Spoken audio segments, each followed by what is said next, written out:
chấm bên nó nằm mà không sắp lờ đi nè mà chơi game xưa nó chơi nó thế thì chỉ muốn xí tí tê trong thôi lợ nhau chơi game xưa ra nằm ấy quên danh tiệt pet cho mình nhủ và nhỏ pet cho lùa sao mà nó kho tủ của nhẹ thế nhở ra nó muốn bị tiệt zombie tua zombie nè chỉ cho cứng run chúa chỉ thành đâu nè chỉ những bao để pet số tự nhiên bao cho run chúa là chỉ cho cứ tiệt cho dù cho tin này là giờ dù nhá đợi nó này cho tới tuổi nè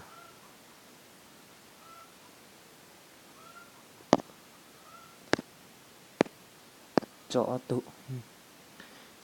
cho nó như chít cho lại nữa như là nhó sát tị cọ nè chít hay đi có lại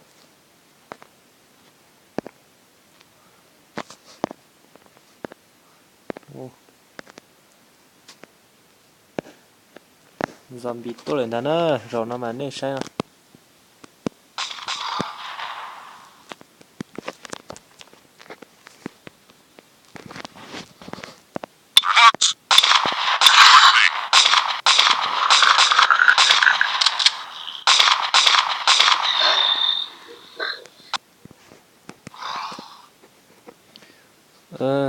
nên cứ sai nè sai gọi ta nó mà thì bỏ tiền hai bộ đi chả chi kia rồi cho nó chi kia rồi nó mất tụi nó cho là con đã nó thế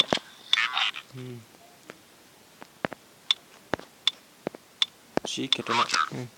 sai gọi ta nó này thì bỏ tiền hai bộ chả nè giờ cho chi tàu nè chém ba xét đào loát là giờ tại cho là ua thế này rồi sai gọi ta nè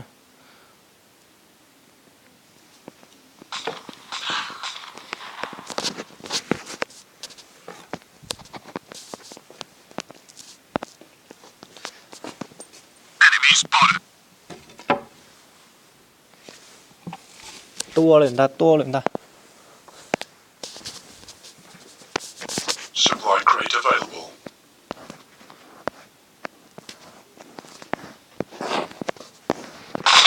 cho nên sẽ lo sẽ chung cho nên giờ cho không á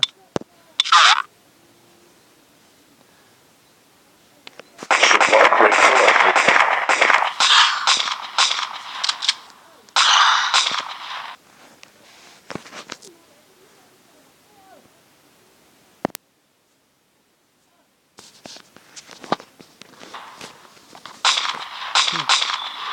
cút chết cái sao này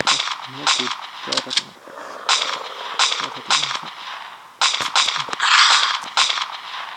nơi nào mà sâu quá tiệt kia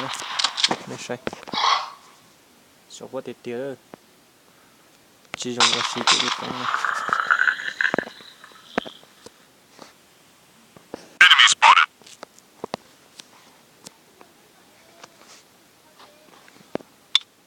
cho tung ra nó là trong cái nó Let's move.